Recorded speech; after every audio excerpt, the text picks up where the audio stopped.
जी, कल जब रात में सो रहा था तो भगवान राम मेरे सपने में आए। अच्छा। और उन्होंने कहा कि कल शाम को 6 बजे तुम जब, हाँ, कल शाम को जब 6 बजे तुम आर भारत के शो में जाना। ये तो मुझे भी नहीं पता था कि आप आर भारत के शो में जनता को होंगे। भेजना, वेरी नाइस। बहुत बड़ा शो है और बहुत बड़ा चैनल है जी। ये मुझे भी नहीं पता था कि आप आर भारत के शो पे होंगे। भगवान जी से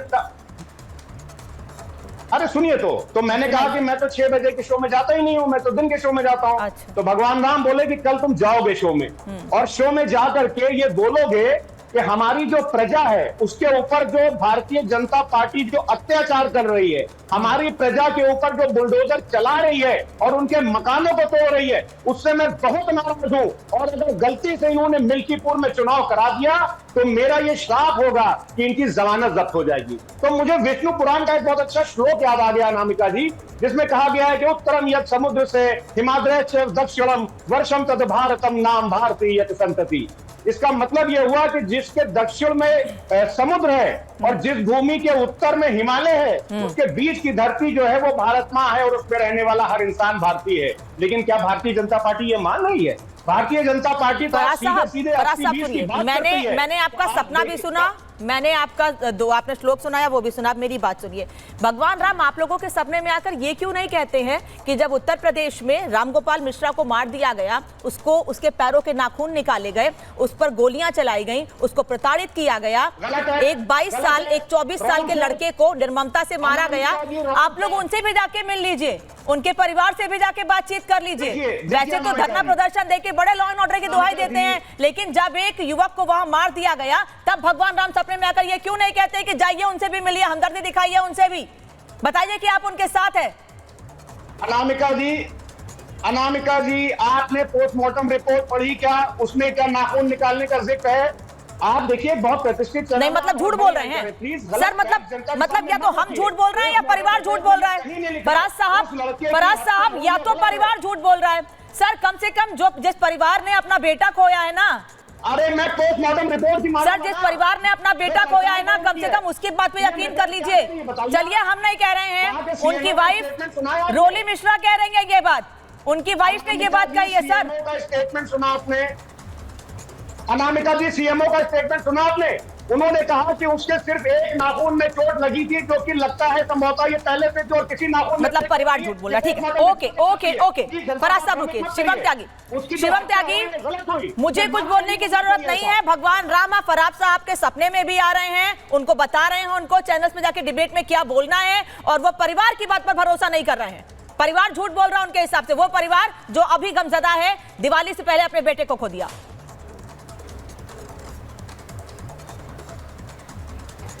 देखिए, मैं तो एक चीज कहना चाहता हूं, कितना मतलब अच्छा राम राज्य है, कितनी अच्छी बातें हैं। फराज जो समाजवादी के प्रवक्ता हैं, उनके सपने में भी अगर मर्यादा पुरुषोत्तम भगवान श्री राम आए हैं तो भैया एक काम करो, कल सुबह सुबह उठकर अयोध्या जाओ, अपना जो है तिलक लगाकर पूजा अर्चना नमस्कार भगवान को करो, और फराज से शिवम हो जाओ, संदीप हो जाओ, जो होना है हो जाओ। क्योंकि अंततः जब भगवान ने आपको बुला ही लिया है तो इंतजार किस बात का?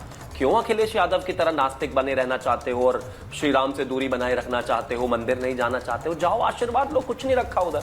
अब दूसरी बात पर आता हूं। एक फराज किदवई कहते हैं कि मैं ना पहले जब प्रवक्ता था उससे पहले जर्नलिस्ट था। उस जर्नलिज्म से बाहर निकलो भाई। एंकर को और चैनल को मत बताओ कि इधर योगी जी के पोस्टर लगाओ, इधर ये लगाओ, और इतना ही ग्राफिक्स और एडिटिंग में काम करने का शौक है तो आ जाओ, ज्वाइन कर लो रिपब्लिक। प्रॉपरली आधिकारिक तौर पर कुछ क्रिएटिविटी करके दिखाओ। प्रवक्ता हो तो प्रवक्ता रहो ना, काहे ये न्यूज चैनल के कामों में कूद रहे हैं। अब आगे आता हूं। एक विषय बहुत साफ है, जिस तरह की स्थितियां बनी हैं, जिस तरह की चीजें हैं, इनको हर जगह राजनीति करनी है। ये कहते हैं कि नहीं वो नाखून नहीं खींचे गए, कल कह देना कि रामगोपाल तो उसकी तो हत्या हुई नहीं थी, उसको तो चींटी ने काट लिया था इसलिए वो उसकी जान चली गई। परसों फिर ये कहना कि वो रामगोपाल थोड़ी ना, वो तो सरफराज था, उस पर अत्याचार हो रहा, सरफराज पर पत्थर रामगोपाल ने मारे थे। परसों फिर उसको मुआवजा दे देना, जैसे अखलाक को और अखलाक के भाइयों को जो है 30-30, 40-40 लाख रुपए दे दी। तो बीच में नहीं चिल्लाना होता पत्रकार महोदय, आपके बीच में कोई नहीं चिल्लाया था, शांति से बैठिए। और एक और चीज मैं कहना चाहता हूं, प्रदेश में माहौल अगर कोई खराब करने का सोचता है या कोशिश करता है तो गलतफहमी निकाल दे। बुढ़ाना में जिस तरीके से चीजें हुई हैं, जिस तरीके से अखिल त्यागी नाम के व्यक्ति ने गलत पोस्ट लिखा, पुलिस ने उसको गिरफ्तार कर लिया, लेकिन इसका ये क्या मतलब है भाई कि 700-800 हजार लोग वहां पर पहुंच गए और दुकानों पर पत्थरबाजी कर रहे हैं। ये अखिलेश यादव का जमाना नहीं है। मैं फिर से रिपीट करना चाहता हूं कि दंगा भी होगा, दंगाई को विशेष विमान से अखिलेश यादव अपने मुख्यमंत्री आवास पर बुलाएंगे, सम्मानित करेंगे। कोई भी उत्तर प्रदेश की कानून व्यवस्था से खिलवाड़ करने की कोशिश करेगा तो उसका इलाज किया जाएगा। किसी भी गलत फहमी में ना रहें। एक मुजफ्फरनगर का सांसद बन जाने से और बाकी 37 सीटें ले आने से अगर समाजवादी ये सोचती है कि उत्तर प्रदेश का माहौल खराब कर सकते हैं तो बहुत बड़ी गलत है। वापस आ रही हूं अजय वर्मा पर आते हैं। अजय जी, उपचुनाव है इसलिए धर्म, जाति, वर्ग विशेष सबसे जोड़कर देख लेंगे एक्शन को। फिर आप कहते हैं कि सरकार कार्रवाई नहीं कर रही है। साहब, सुप्रीम कोर्ट ने भी कहा है कि अगर इलीगल कंस्ट्रक्शन है तो बुलडोजर एक्शन पर कोई रोक नहीं है। फिर क्यों धर्म जाति से जोड़ रहे हैं उसको? अनामिका जी, सबसे पहले मैं हिंदुस्तान की सारी महिला और आप सबको करवा चौथ की हार्दिक शुभकामनाएं, बधाई अपनी तरफ से, अपनी पार्टी और अपने नेताओं की तरफ से देना चाहता हूं। राहुल जी, प्रियंका जी, खड़गे जी और सोनिया जी और अजय वर्मा की तरफ से। क्योंकि यहाँ देखिए लॉ एंड ऑर्डर की व्यवस्था है तो अपना काम सुप्रीम कोर्ट के अनुसार सरकार करे। लेकिन जब सिलेक्टिव अप्रोच पर बुलडोजर चलता है वो सब पे चले, हिंदू, मुस्लिम, सिख, ईसाई, बौद्ध, पारसी, जो भाजपा के गुंडे होते हैं, भाजपा के प्रोपोगंडिस्ट होते हैं, उनकी तरफ तो चलेगा नहीं, चाहे वो बलात्कारी। आज मैं अखबार पढ़ रहा था, 2 साल की बच्ची से बलात्कार हो रहे हैं, 6 साल की बच्ची से बलात्कार हो रहे हैं उत्तर प्रदेश की योगी सरकार में।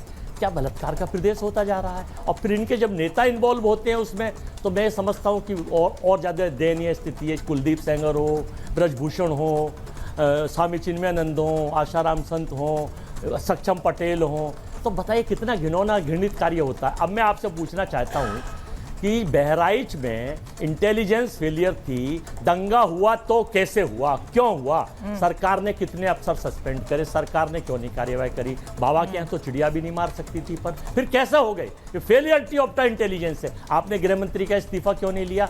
बाबा के पास अगर गृह मंत्रालय तो स्पष्टीकरण क्यों नहीं दिया?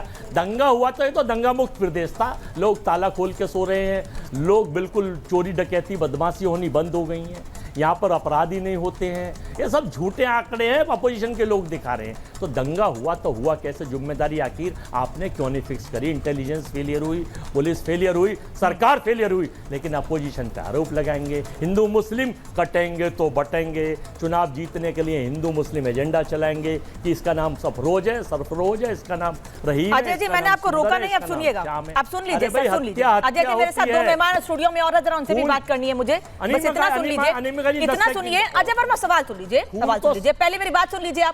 आपने रिपोर्ट देखी अभी मेरे सहयोगी वैभव की, जो वहां से दिखा रहे थे कि राम प्रसाद नाम का व्यक्ति है जिसके घर पे नोटिस लगा हुआ है, उसमें धर्म या जाति नहीं देखी गई है, इलीगल कंस्ट्रक्शन है तो कार्रवाई की तैयारी कर ली गई है। वहां कौन सा धर्म देखा गया है सर? राम प्रसाद किसका नाम है? आप कह रहे हैं जाति और धर्म देखकर कार्रवाई की जा रही है, मतलब उसी लाइन पे चलना है आप लोगों को? नहीं, मैंने तो आपका नाम नहीं लिया, मैंने तो किसी का नाम ना, आपने कहा कि सरकार, आपने कहा सरकार धर्म देखकर एक्शन ले रही है, आपने कहा सरकार धर्म देखकर एक्शन ले रही है।